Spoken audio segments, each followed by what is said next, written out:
Masechet Zevaḥim Daf Kof Dalid. The Mishnah teaches Kol HaKodashim she'era behen pesul kodem lehefshetan en orotehem lakohanim la'achar hefshetan orotehem lakohanim. If you have an offering, let's say a korban olah, and they gets a pesul before the skin is flayed off of it. So the skin is still attached to the flesh, and something goes wrong and that flesh becomes invalid, then the hide also becomes invalid, and the hide does not go to the Kohanim because it's invalid korban. The Kohanim do not get it. However, if it was flayed first, while it was still okay, it was flayed, the skin is separate, and only after that the flesh becomes invalid, then the hide still goes to the Kohanim. They're separated, and therefore they are treated separately. That's the opinion of Tana Kama. Amar Rabbi Hanina Segan HaKohanim Miyamai lo ra'iti or sheyose lebeta serefa. Rabbi Hanina, who was the deputy Kohen Gadol, said, I have never seen hide go to a place of burning, meaning it always goes to the Kohanim, which means he seems to think that no matter what, the hide goes to the Kohanim, even if it's attached and something goes wrong with the korban, doesn't matter. Even if it became pasul before it was flayed, it's still okay, because otherwise it should have been some case that would have come up. Now, if according to Tana Kama, when it goes wrong, when it becomes invalid while still attached and it doesn't go to the Kohanim, then it goes to a place of burning outside the Mizbeach. So if he never saw it, that means he disagrees. Amar Rabbi Akiva, medevarav lamadu shehamafshit et habechor v'nimsa terefa sheyotu hakohanim be'oro. Rabbi Akiva gives an example of what he can learn from Rabbi Hanina Segan HaKohanim. From his words, we can learn that if someone skins a bechor animal, and then you find out after you're looking inside the animal that is terefa, that means it was terefa the whole time, even before. Nevertheless, since you only found out now, after you already flayed the animal, so the animal skin is okay, even though actually when it was already, the animal was invalid even beforehand while the skin was attached. So we see that this would be a consequence of Rabbi Hanina Segan HaKohanim. He's basically saying that the skin is never going to be invalid. It always goes to the Kohanim. It was never burnt. And even in a case of a terefa, where the animal was actually always invalid to be a korban, nevertheless, okay, you did shechita, the skin can go to the Kohanim, even though the rest of the animal is a terefa. Hachamim omrim en lo ra'inu re'aya ela yeseh lebeta serefa. The sages, however, say that not seeing is not a proof. Just because he never saw it, okay, he got lucky. He was never around when there was a problem. Everything went well in his day. But just because he never saw it doesn't mean that it never happened. Rather, if the animal is unfit before it was flayed, then it goes and it to be burnt and does not go to the Kohanim, as Tana Kama said, the same as Chachamim. Gemara comments: Kol shelo zacha mizbeach b'psara, lo zachu haKohanim be'orah. We're quoting the previous Mishnah that says that if the Mizbeach does not get to burn the flesh, then the Kohanim cannot have the skin, which sounds like it doesn't matter when it was flayed, even if it was flayed beforehand, and only then the flesh became invalid, and therefore the flesh cannot be put on the Mizbeach. If the flesh cannot be put on the Mizbeach, then the Kohanim do not get the skin. So who does this follow? Maneh, Rabbi Elazar, Rabbi Shimon hi, De'amar, en hadam meraseh al ha'or bifnei asmo. We're going to introduce a machloket between Rabbi Elazar and Rabbi Shimon and Rabbi Yehuda Nasi, but it's going to be in a Braita that we're going to quote in just a minute, but we're referring to it now already. And the point that we're going to make is that the Resha, which is the previous Mishnah on the previous Daf, it seems to follow Rabbi Elazar Rabbi Shimon, and our Mishnah, which is called the Sefa, follows the opinion of Rabbi in this machloket. And this would be strange that we would have one continuous set of Mishnayot, the previous one and this one, and the previous Mishnah follows a different author than our Mishnah here. Okay, so let's explain their machloket, although we're going to see it more fully in its context in just a minute. So the previous Mishnah, which was a stringent opinion, because it said that if the meat is not valid, if the meat doesn't go on the mizbeach, then the Kohanim do not get the hide. This would follow the opinion of Rabbi Elazar Rabbi Shimon, who says that the blood cannot make acceptable the hide by itself. Means even if the hide is separated from the flesh, the sprinkling of the blood will not do anything to make the flesh valid. In other words, if the flesh is to make the hide valid. In other words, if the flesh becomes invalid, then the hide also becomes invalid. The hide is not going to have a separate status. And so that would make sense here, that as long as the flesh does not go on the mizbeach, even whether it's connected with the skin or not, it doesn't matter. Even if it's separated, if the flesh becomes invalid, then the skin also becomes invalid. So that's the opinion. The blood is not going to make acceptable the flesh, even if it was flayed beforehand. Now let's look at the Sefa, our Mishnah that we just learned. Kol HaKodashim she'era behen pesul, kodem hefshetan, and orotehem lakohanim. Lachar hefshetan, orotehem lakohanim. We just learned that anytime you have an offering where it became invalid before it was flayed, while it's still together, well, they are stuck together, so the flesh and the skin have the same status. If they are stuck together and one becomes invalid, the other becomes invalid, so they can't get the hide. However, if the flesh became invalid after it was already flayed, then the Kohanim can get the skin. This would follow the opinion of Rabbi Yehuda Nasi, who says that the sprinkling of the blood can cause acceptance of the hide by itself. Meaning, as long as the hide is alone by itself, it was already flayed, then it will be valid. Even though the flesh is not, it can have an independent status. That is the opinion of Rabbi. So now we ask, Resha Rabbi Elazar Rabbi Shimon, Sefa Rabbi, doesn't make sense that the Resha, the previous Mishnah would be the opinion of Rabbi Elazar Rabbi Shimon, whereas our Mishnah here would be the opinion of Rabbi. How could that be? Amar Abaye, mide Sefa Rabbihi, Resha Nami Rabbihi, Umode Rabbi She'nefshet Kodem Zerika. Abaye has one solution. He says, since the second Mishnah here is the opinion of Rabbi Yehuda Nasi, who says that the skin can become valid on its own as long as you did the flaying beforehand, then and only then the meat becomes invalid, the skin is okay. And if that's true, then the Resha also has to be Rabbi. But we can reconcile it because Rabbi says that you do not flay the animal before the zirika. You never flay the animal before the zirika. So it's always going to be together at the time of zirika. Therefore, if anything happens to the flesh before zirika, so then the skin is attached to it, it's going to be no good. And once you do zirika, okay, then you're good to go. You do the flay, that means the flesh and the skin were good at the time of zirika, so now it's all good. So then you flay it, and then it's always going to be okay.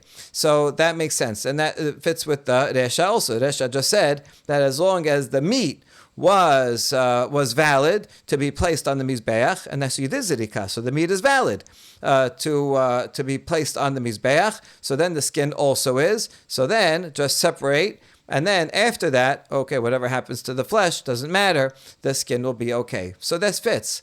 Rava Amar midiresha Rabbi Elazar b'Rabbi Shimon sefa nameh Rabbi Elazar b'Rabbi Shimon. Mai kodem hefshet umai achar hefshet kodem shenir'u lehefshet achar shenir'u lehefshet. Rava says the opposite answer, since the resha is the more stringent opinion of Rabbi Elazar b'Rabbi Shimon. Therefore, we have to interpret the sefa, our Mishnah, also according to the opinion of Rabbi Elazar b'Rabbi Shimon, who says that the flesh is never going to have a separate status. The hide is never going to have a separate status from the flesh, that it cannot be atoned for by itself with sprinkling. And therefore you have to say that in the words of this Mishnah that makes a distinction between before flaying and after flaying is not literally before and after flaying, but actually means before sprinkling and after sprinkling. And so therefore we say, what does it mean before flaying and after flaying in this Mishnah? Actually it means before it's fit to flay and after it's fit to flay. Before you do the sprinkling, then you should not flay it. After you do the sprinkling, then you can flay it. So we're reinterpreting it to actually mean sprinkling. So we're reinterpreting the second Mishnah to basically mean the same thing as what the first Mishnah said. All right, so now we reconciled it. Now let's go back and actually learn what they said. May Rabbi Elazar b'Rabbi Shimon de Tanya. Rabbi Omer, Hadam meraseh al haor bifnei asmo, וכשהוא עם הבשר, נולד בו פסול, אין בין קודם זריקה, בין לאחר זריקה, הרי הוא כיוצא בו. Rabbi says that the sprinkling of the blood can make appeasement for the skin on its own. So if the skin is by itself, and it doesn't matter what happens to the flesh, even if the flesh becomes invalid, if the skin is by itself, then and you sprinkle the blood, then the Kohanim can get the hide. However, if the skin is not by itself, has not been flayed, it's with the meat, then if it became invalid, doesn't matter whether it's before the sprinkling of the blood or after the sprinkling of the blood, the hide will have the same law as the flesh. So yes, the blood can make acceptance for the hide, but only if it's separated from it, if it's attached to it. And the hide will have the same law as the flesh. Rabbi Elazar b'Rabbi Shimon Omer, en hadam meraseh al haor bifnei asmo. However, Rabbi Elazar b'Rabbi Shimon says, no, the blood is not going to cause acceptance of the hide on its own. So that if it's separated, and the rest becomes invalid, still the hide will not be good. He makes a further distinction. If it's attached together with the flesh, nolad bo psul kodem zirika harehu kayose bo. And if it became invalid before the sprinkling of the blood, then the flesh and the hide are both the same. They're both no good. Achar zirika hursa basar sha'achat yafshitena ve'oro lakohanim. But after the zirika, since you did the zirika, and at that point the flesh was still good, so as long as the flesh was still good, even for a short time, it doesn't matter. Then you just flay it, and the hide is good. And even if something should happen to the flesh after that's okay. It doesn't matter, because as long as when you did the sprinkling, the flesh was okay, then the hide will also be valid. למה בדרבי אליעזר ורבי יהושע כמפלגה, ועשית עולותיך הבשר והדם. רבי יהושע אומר, אם אין דם, אין בשר, אם אין בשר, אין דם. Let us propose that the machloket that we just saw between Rabbi Yehuda Nasi and Rabbi Elazar, the son of Rabbi Shimon, is parallel to a machloket between Rabbi Eliezer and Rabbi Yehoshua. Don't get confused between Rabbi Elazar and Rabbi Shimon in the previous, and over here we're going to quote Rabbi Eliezer. Well, what do they disagree about? Here is a baraita, quoting a pasuk in Devarim that says, Ve'asita olotecha basar ve'hadam, you shall offer olot, and when you offer the olot, you're going to have flesh and blood. And Rabbi Yehoshua says that means that you need both. If there's no blood, let's say you lost the blood, it fell, whatever, spilled out, then the flesh is not going to be good. And if there's no flesh, then there's no blood. In other words, if the flesh becomes no good or is lost, then you cannot sprinkle the blood without the flesh. You need both. That is the opinion of Rabbi Yehoshua, that you need both. And you see that would work better with the opinion of Rabbi Elazar and Rabbi Shimon, who says that that the sprinkling of the blood is not going to help the hide by itself. Right? Everything works together. They're dependent. So too here we see that Rabbi Yehoshua says that they're dependent on each other. Just like the flesh and the blood are dependent on each other, here also it makes sense to say that the flesh and the hide would be dependent on each other. It all needed. You need them to be there. Rabbi Eliezer Omer Dam Afal Pi She'en Basar Shenemar V'Dam Zevachecha Yishafech. Rabbi Eliezer, however, in this last baraita says that the blood can effectuate atonement even if there is no flesh. How do you know? From the continuation of that very pasuk that says that the blood of your offerings you pour out, meaning the rest of the blood you pour out on the altar, and then you can eat the flesh. So it's referring to the blood by itself. So it means that the blood by itself is all you need. Okay, according to Rabbi Eliezer, if all you need is the blood, then how do you explain the beginning of the pasuk that talks about the flesh also? To teach you that just like the blood, you sprinkle, right? You stand a little bit apart from the mizbeach and you sprinkle it on the mizbeach. So too, the flesh, when you have flesh, you have to throw it onto the mizbeach. You cannot place it, but you have to throw it. We learn from here that there was a gap between the ramp and the altar, and so since there's a gap, so the Kohanim would have to throw it from the top of the ramp onto the altar, which is the same as sprinkling. Okay, so that's the opinion of Rabbi Eliezer. So let's propose. Lema Amanda Amar Hursa Rabbi Eliezer. Let's propose that Rabbi Yehuda Nasi, who says that the blood can effectuate atonement for the hide, even if the flesh is no good. Meaning, the flesh is not dependent. The atonement is not dependent on the flesh being around, and so just like the blood can effectuate the atonement, the validity of the hide by itself, even without the flesh, so too, when there's no flesh, you can sprinkle the blood. So we see that Rabbi Yehuda Nasi will fit with Rabbi Eliezer. Whereas the Manda Amar Lo Ursa Rabbi Yehoshua, Rabbi Elazar, Rabbi Shimon, who said above that the hide and the flesh are going to go together. Whatever happens to one happens with the other. So the blood cannot effectuate atonement just for the hide without the flesh. So that would fit with Rabbi Yehoshua, who said over here that you need both together, that you can't sprinkle the blood without the flesh. Doesn't that make sense that we should parallel these two machlokot? And we say, no, not necessarily. If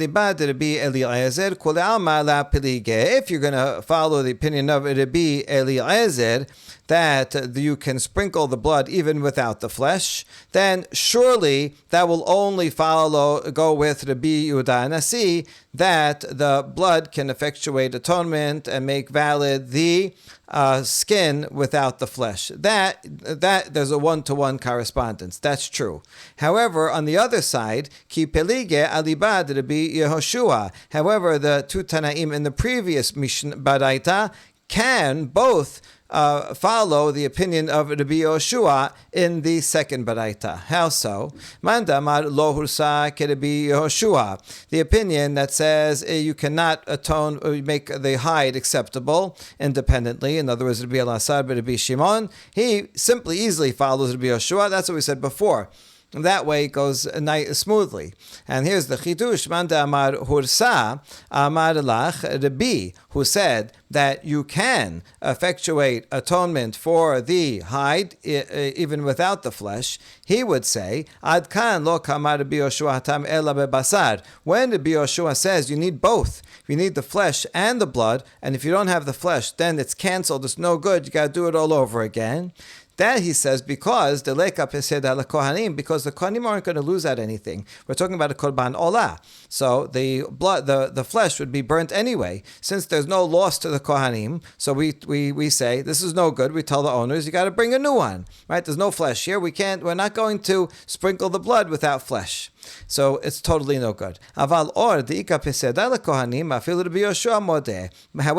when it comes to the hide, since there will be a loss to the Kohanim are going to lose out on their hide. So we're not going to just say it's pasul when the status of the flesh becomes invalid, but it was separated and the hide is separate from it, and you can sprinkle the blood and make the hide okay, then even Rabbi Yoshua will say, go for it. Sprinkle the blood, and if you sprinkle the blood, then the hide is okay, because we don't want the Kohanim to lose out. And we can see that this is true for Rabbi Yoshua because midi dehava adi avad is similar to a case of what the distinction between the chatechila and b'di avad. As we learned in a baraita ditnan, nitma basar o nifsal o shiasachus lakilaim. Rabbi Eliezer omer yizrok. Let's say before the sprinkling of the blood, the flesh became tameh, became invalid. It went outside of the courtyard, and so now it's invalid. What should you do? Rabbi Eliezer says, sprinkle it anyway. It's okay. Rabbi Yoshua omer lo yizrok umodeh Rabbi Yoshua shim zarak kursa.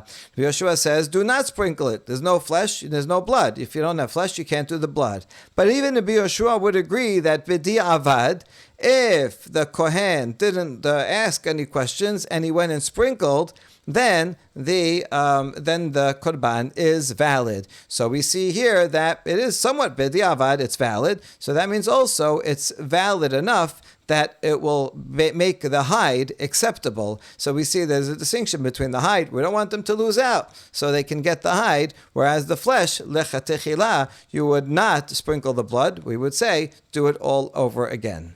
Amar Rabbi Chanina Segan Kohanim. Rabbi Chanina said, I never saw a hide in the Bet HaMikdash go out to be burnt. We ask, Velo, hare parim hanisrafim us'irim hanisrafim. What about parim and se'irim that are all burnt? That would be the inner chatat offerings that are sprinkled in the hechal and then sprinkled outside also, and the flesh and the hide of those korban chatat offerings are burnt outside. So there you go. That's a hide that's burnt outside. What do you mean you never saw it? The mitzvatan la kamrina. No, we're not talking about where it's a mitzvah to burn it. That you certainly saw when that's what you're supposed to be doing it. We're talking about hides that were burnt outside because the korban became invalid. That's what he never saw. Hare kodem hefshet vekodem zirika. Wait a second. Everybody would agree that if it became invalid before it was flayed and before the blood was sprinkled, then certainly it's no good, and you would have to burn everything together. And the answer is chalus kamrina. No, he saw that also. What he meant is he never saw the hide burnt by itself separate from the flesh. And in this case, it was not flayed yet, so therefore it was burnt altogether. So that he saw, but he never saw it by itself. Vayika achar hefshet vekodem lizrika l'Rabbi Elazar b'Rabbi Shimon da'amar en hadam meraseh al ha'or b'fnei asmo. Wait, but then still he should have seen the hide being burnt by itself in the case where it was flayed already, but it was before the blood was sprinkled, if we follow the opinion of Rabbi Elazar b'Rabbi Shimon, who says that the blood will not make the hide acceptable by itself. So you did the flaying, and now so it's by itself, and now it becomes invalid. The flesh becomes invalid. The blood is not going to help you with the hide. The hide will have to be burnt. So you should have had hide burning by itself, according to Rabbi Elazar b'Rabbi Shimon. The answer to that is Rabbi Chanina Rabbi Sevira le. Could be that Rabbi Chanina, the Segan Kohanim, who lived earlier, but follows the opinion of Rabbi Yehuda Nasi, who says that the blood can effectuate atonement and make acceptable the hide by itself. And so therefore, if it was by itself, you could sprinkle the blood and the blood would make it okay. So he could follow that, and that's why he never saw it. And the Bet HaMikdash, I guess, had to follow that opinion too, because he never saw it. That v'iba'et ema afilu tukma Rabbi Elazar Rabbi Shimon modeh Rabbi she'en hefshet kodem zirika. Or actually, you could follow the opinion of Rabbi Elazar Rabbi Shimon, but we also accept what Rabbi said, that they never flayed the animal before zirika. So you're right, if they had flayed the animal before zirika, then they would not be able to effectuate atonement, and you would have to burn the hide by itself. Because we're going to follow Rabbi Elazar Rabbi Shimon, that you need the blood cannot effectuate atonement for the hide by itself. But we're also following it to be that they never flayed it beforehand, and so therefore, if it became no good, it was together that it was burnt, and so that's why he never saw the hide burnt by itself. Wait, you still have a case of an offering that was found to be a terefa in the intestines. You can't tell us a terefa in the intestines before you do shechita. And so let's say you had the animal, you did shechita, you flayed it, and you sprinkled the blood, and only after that, when they were cleaning out the intestines, they found, it's a terefa. So in this case, it's flayed already, and yet you would have to go ahead and burn the hide by itself because it had a blemish all the way from the beginning, even from the moment of shechita. It already was from the moment of, even from when it was alive, it was already invalid to be a korban, and therefore wouldn't that have to be burnt by itself, with the hide by itself?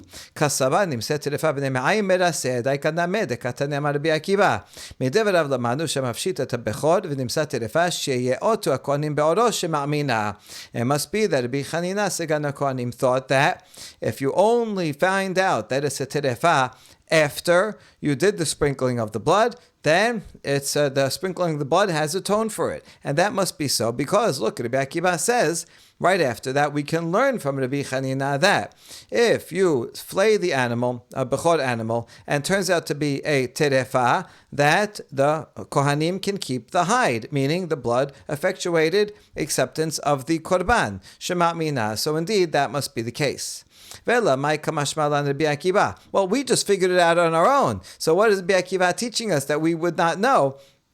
Since he says, I never saw it by the hide that was burnt by itself, it must be that, because there must have been a terefa at some point, so it must be that a terefa, since it was not known at the time, you only found out after, that the blood does effectuate the acceptance of the korban.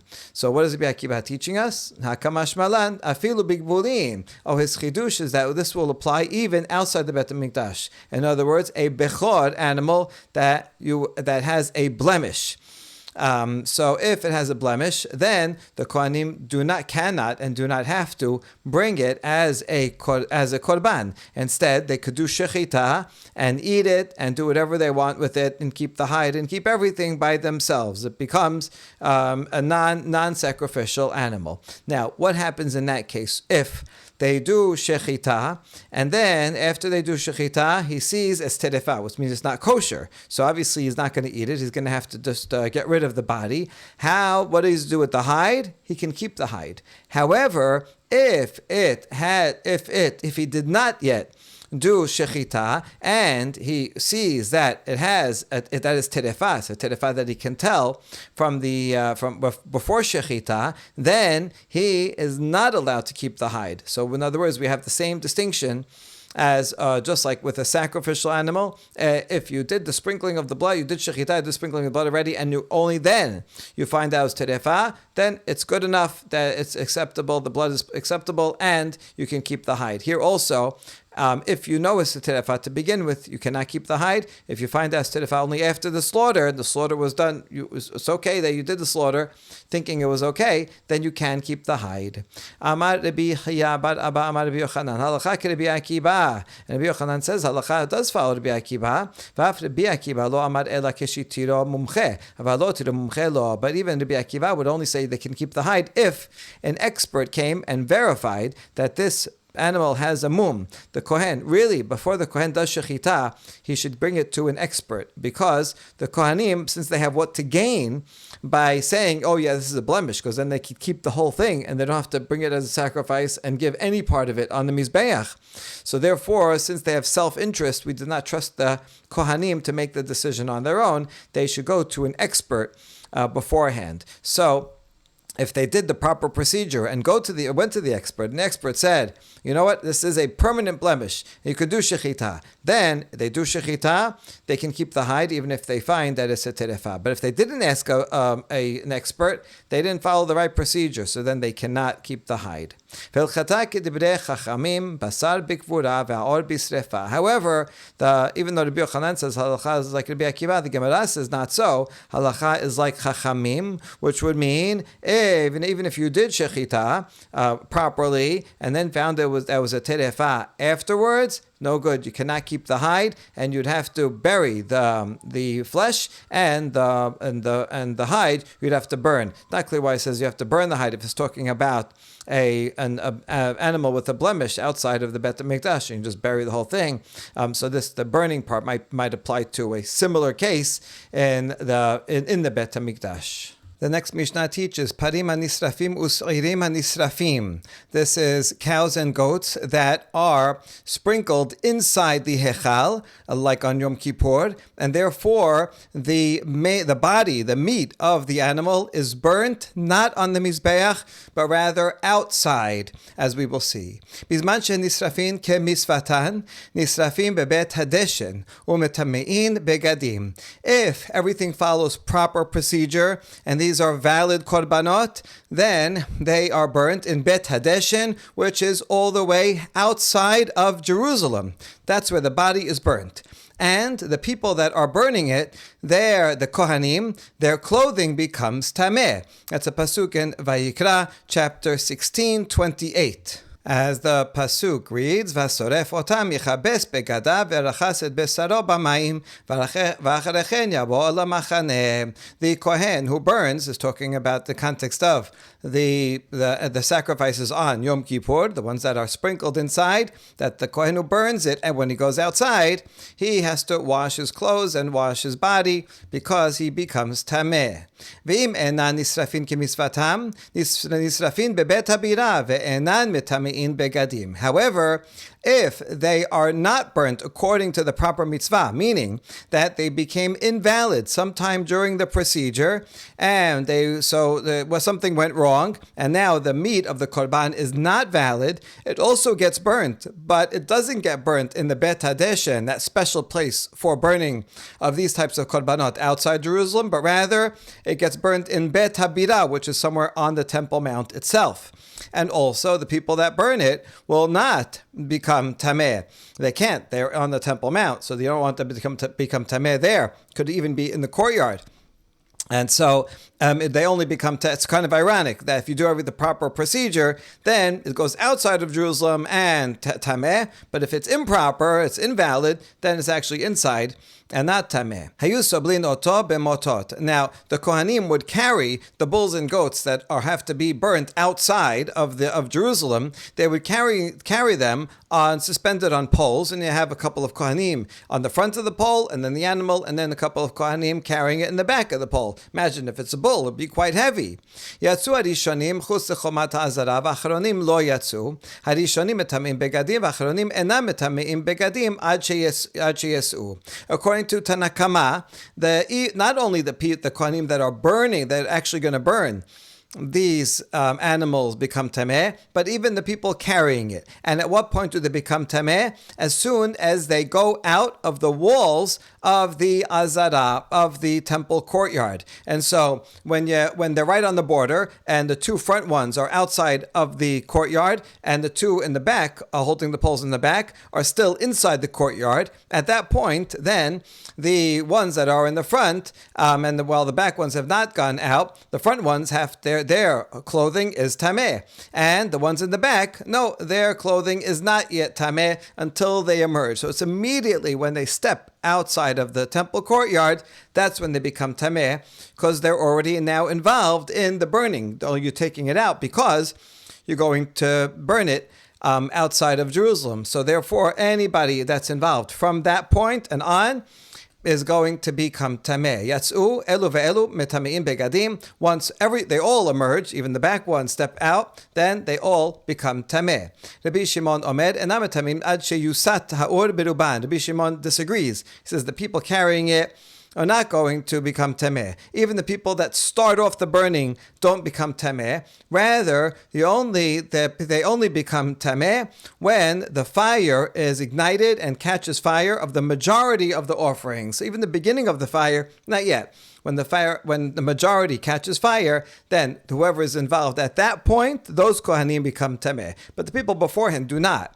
And until when will they become tameh? Nitach habasar en asoref metameh begadim. Once the flesh is scorched, that's it, they're totally scorched, then anyone who does anything after that also does not become tameh, because they're already burnt. So Rabbi Shimon is defining it in that shorter window, from the time that goes from the majority of on fire until completely scorched, whereas Tanakama says no, it starts way before, even from the moment that they step out of the temple courtyard. Gemara, my bira. What does the word bira mean? That we said that the korbanot that are invalid are burnt in the bira. Where is that? Two opinions. Amar Rabba bar bar Hana Amar Rabbi Yochanan. Makom yesh behar habayit ubira shemo. Reish Lakish Amar kol habayit kulo karui bira shenemar habira asher hachinoti. Rabbi Yochanan says that there was a certain place on the Temple Mount. It was called bira, a special place. So that's where they would burn it. Reish Lakish says actually the entire Bet HaMikdash is all called bira. How do you know? Because when King David made a prayer that his son Shlomo should do right and follow the commandments and build the temple, and he said that he's going to build habira asher hachinoti. So the word bira is actually a synonym for the Bet HaMikdash itself. And so therefore, it's not one particular place that's on the Temple Mount, but rather it's anywhere on the Temple Mount, anywhere in the temple area, which would include, it could be even in the courtyard. Amar Rav Nachman, Amar Rabba bar Abu, Shilosha bet hadeshanim hen. And now we learn that according to Rav Nachman, name of Rabba bar Abu, actually there were 3 places of ashes, 3 places where various things were burnt. For different reasons. Bet hadeshen gadol haya ba'azara. There's one in the courtyard itself, not on the mizbeach obviously, but below, on the floor of the courtyard. Shesham sorfin pestule kodshe kodashim ve'emure kodshe kalim ufarim anisrafim us'irim anisrafim shera behen pesul kodem zerika. So in this first fire of ashes, which was next to the mizbeach but below on the floor, that's where they would burn Kodshe Kodashim that became invalid, or the sacrificial parts of Kodashim Kalim that you would, if they were valid, you'd burn it on the Mizbeach, but if they became invalid, you put it in this spot.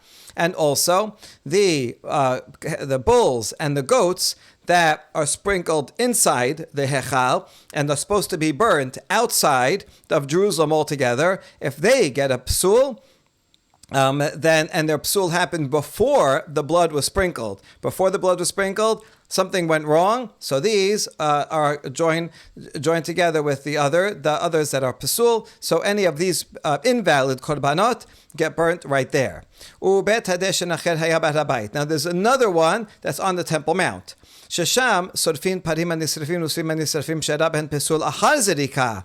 And so this one was particular only for the inner korbanot, apad and sa'ir, like of Yom Kippur, that would be sprinkled inside. And if it was valid, it would be sprinkled all the way outside. But if it becomes invalid, after the meat itself only becomes invalid after the sprinkling, well then that meat gets burnt on this one, that's on Har HaBayit, u'chemitzvatan chus l'shalosh machanot, whereas the inner bulls and goats, if they ever totally valid, you sprinkled the blood inside, everything was good, and you sprinkled the blood on the outside Mizbeach, then you take the meat and you burn it properly outside of the 3 machanot, that when they were encamped in the desert, outside all 3 machanot, the equivalent in Israel is outside of the walls of Yerushalayim.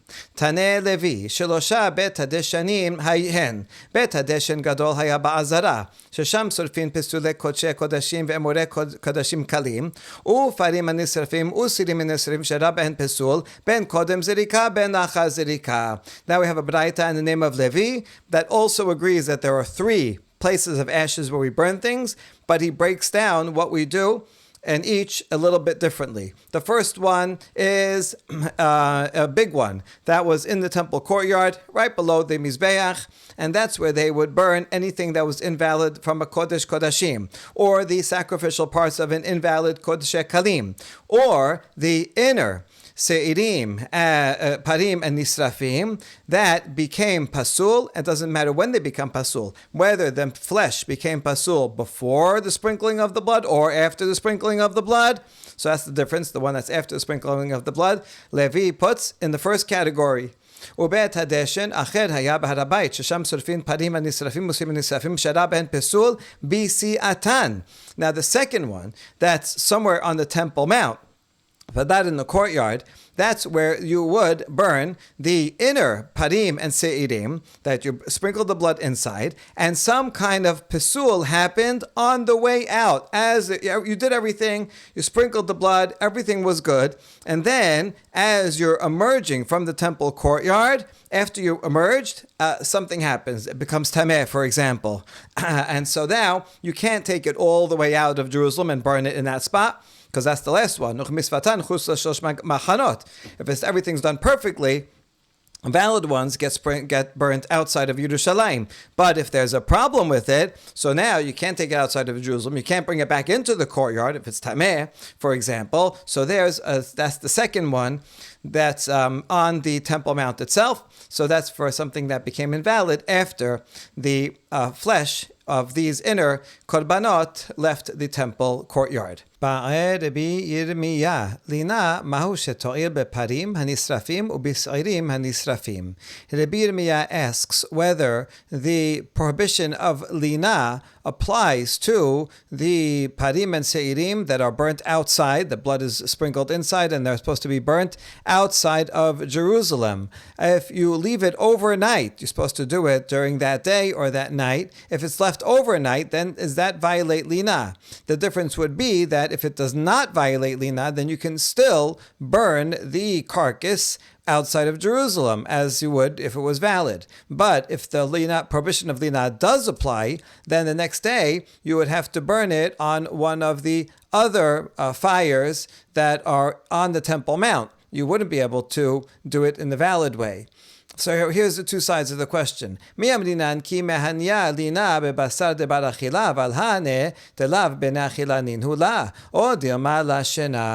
Do we say that when does lina apply? Only for flesh that is edible. That would apply to edible by humans, like hatat and asham, or edible by the mizbeach, like korban olah.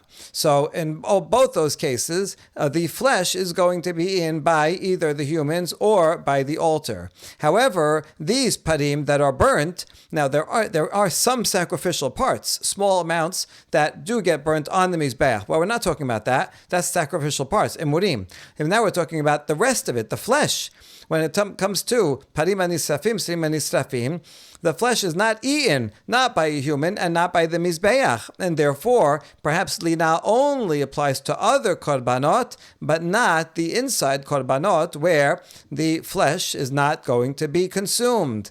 Or dilma lashena, or do we say no? It doesn't matter that just like lina applies to other korbanot, it applies also to the flesh, even though it's not going to be eaten by humans or consumed on the fire, but it's nevertheless lina applies to it, and if you don't burn it on the Bet Hadesh and it's outside of Jerusalem during that day or night, then it's you violate lina and you cannot burn it there anymore. You have to burn it on one of the fires on the Temple Mount. That's the question. Amar Rava, hamilita iba yaled Abaye uvshatna lemeha. Rava says, this very question was asked by Abaye, and I answered the question based on the following baraita. Now we're going to quote a baraita. That baraita itself is commenting on a Mishnah that was found earlier in this Masechet.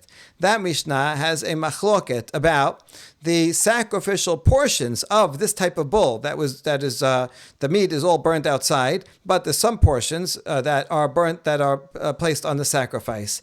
If someone, the kohen, has intention of pigul, does that disqualify them or not? Does pigul apply to the sacrificial portions of this type of inner korban? That is a machloket. Okay, leave that machloket aside. Then the Baraita says, Veshavin, both sides of that machloket agree, Shim chisheb bachilat parim ubesrefatan shelo asa kilum, that if someone had in mind wrong intention, pigul intention, regarding the flesh of these inner sacrifices that are supposed to be totally burnt outside, that does nothing. There's no pigul. Pigul does not apply to flesh of the parim hanisrafin. Now, let's derive an answer from that. My love, me de machshava la pasla, lina name la pasla. If a thought of pigul does not disqualify the flesh, then that would make sense that lina, actually leaving it over time, would also not invalidate. Lina and pigul are counterparts. Lina is actually leaving it over. Pigul is thought when you're processing it of that you're planning to leave it over. And so it seems that one would depend on the other, and if you're not liable to pigul, then it wouldn't be liable to lina either. Isn't that a good answer? We answer not necessarily. Vedilma machshavahu de la pasla, avalina pasla. It could be that when it comes to pigul, wrong intention, that will not make the meat invalid, but maybe actually leaving it over would make it invalid. So they don't necessarily go together. I mean, the other way around would go together. If there's no lina, then for sure there's no pigul, because pigul just means I'm thinking of violating lina. But it could be that there is lina, but maybe there's no pigul, because this is something that is not going to be consumed as true by a human or the altar. This is the rest of the flesh, but maybe linat still does apply even if pigul doesn't.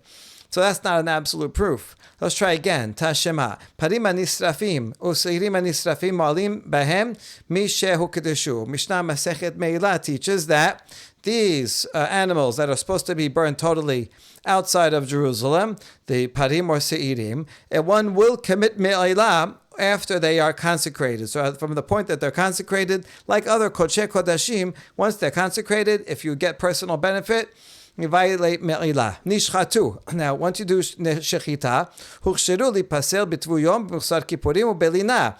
They can become invalid if a tvul yom or mechusar kippurim touches them. These people have a level of tum'ah.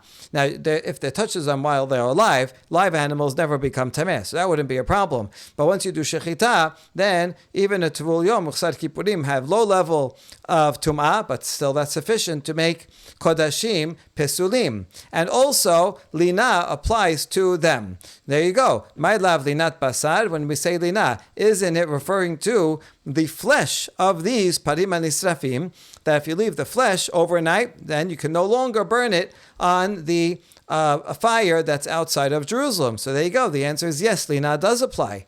We say, no, we don't have to interpret it that way. La linat emurin, maybe when it says lina in the Mishnah, it's referring to the sacrificial portions. That we saw, there is a machloket about it, so we're following the opinion that says that there is lina when it comes to the sacrificial portions of parim anisrafim. But it doesn't mean that there's lina for the flesh of it, which doesn't go on the mizbeach.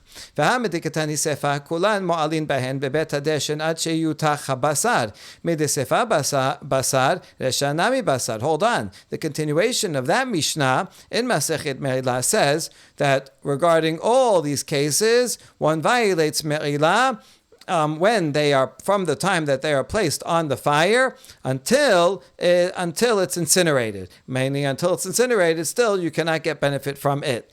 Now that it clearly is talking about the flesh that's going to be placed on the fire outside. So since the continuation of the Mishnah is talking about the flesh of the parim anisrafim, doesn't that mean also that the Resha what we just quoted is also talking about the flesh and not only the sacrificial portions.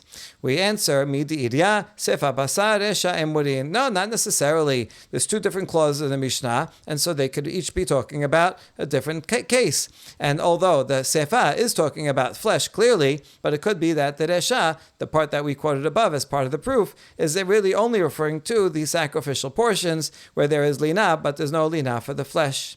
Tashema de Tane Levi, She'era bahen pesul bisi'atan. My love, lina. Okay, one last attempt at an answer from the Baraita of Levi, who gave the three different levels of three different fires. And in that statement, he said, anytime there is a pesul, that when it goes out, that's the second fire, the one that's on the Temple Mount, that's for when you have the flesh of parim nisrafim that has becomes invalid after after it goes out of the temple courtyard. Now, what kind of pesul would happen when it's taken out of the temple courtyard? Is it not lina? And there you go, lina could apply. So you took it out of the courtyard and then you waited overnight. And then it's lina, and that's when you have to burn it on the fire on the Temple Mount and not the one outside of Jerusalem. So there you go. And that an answer that, yes, there is lina for the flesh. La pesul tuma, pesul yitzia. No, not necessarily. It could be talking about if it became tameh. The Kohanim took it out, and then of the temple courtyard, and then it became tameh. Or it was taken out too early, before the blood was sprinkled. You're not allowed to take it out of the courtyard before the blood was sprinkled. So it's not necessarily referring to lina, and therefore, although we have three attempted proofs, none of them are conclusive. Ba'ed Rabbi Elazar. Now we're going to pick up on the fact that we just said pesul yitzi'ah. This was assuming that for these parim nisrafim, if it's taken out too early before the blood is sprinkled, then it would become invalid. But now we're actually going to ask a question about this very law. We were taking it for granted, but maybe not. So here's Rabbi Elazar's question. Yitzi'ah ma'u she'to'i beparim nisrafim u'se'irim ha-nisrafim. Does taking something out of the courtyard make it invalid regarding the parim nisrafim, since they're supposed to be taken outside anyway? First, we have to clarify the question. What exactly are you asking? These parim nisrafim, you have to take them outside to burn it outside of Jerusalem. So why are you asking if that makes it invalid? Amar Rabbi Yirmiyah bar Abba, Alibad deman de'amar adayin lo higia zemano laset. Rabbi Yirmiyah bar Abba explains that we're asking the question according to the opinion who says regarding kadashim kalim. What if you take kadashim kalim outside of the temple courtyard? Now, in that case, you also are permitted to take it outside the temple courtyard. You don't have to. Kohanim can eat kadashim kalim on the temple courtyard, but you can take it out, and then anybody can eat it within the walls of Jerusalem. Now, the question is, what if kadashim kalim are taken out of the temple courtyard too early, before the sprinkling of the blood? So, according to the opinion that said, no, the time has not come yet, you didn't sprinkle the blood, and therefore if you take it out, it's going to be invalid. That opinion that says that regarding kadashim kalim, would they also apply it to parim nisrafim? Mi amrinan hanemi lebasar de'en sofo laset hova. Do you say that when does it become pasul when you take it out before the sprinkling? That's only for kadashim kalim, because even after you do the sprinkling, you don't have to take it outside. Kohanim could eat it inside. Therefore, that's more stringent, that if you take it outside too early, it's going to be pasul. Aval haned sofan laset chova lo. But we might make a distinction between the kadashim kalim that never have to be taken outside versus the parim nisrafim that have to be taken outside, if it's valid, all the way outside of Jerusalem to burn it out there. So since it has to be taken outside, maybe we'll be more lenient if it's taken out too early before the sprinkling. Maybe it's still okay. Or do we say, no, there's no distinction. In either case, kadashim kalim or the parim nisrafim, if you take it outside the courtyard before sprinkling, too early, and it becomes disqualified. So what's the answer? Tashema de Tane Levi, sherabo pesul bisiato, maila pesul yitzi'ah. Maybe we can learn it from the Baraita of Levi, who said that the second fire that's on the Temple Mount is meant for a pasul that happens when you take the amid of the parim hanisrafim outside of the temple courtyard. So what kind of invalidation are we talking about? Are we not talking about invalidation of taking it outside the courtyard too early before the sprinkling, Pesul Yitziyah, which we assumed over here that was true? So isn't this a good proof? And we say, no, not necessarily. Lo, Pesul Tuma, Pesul Lina. Levi could be referring to that it became invalid by becoming Tameh.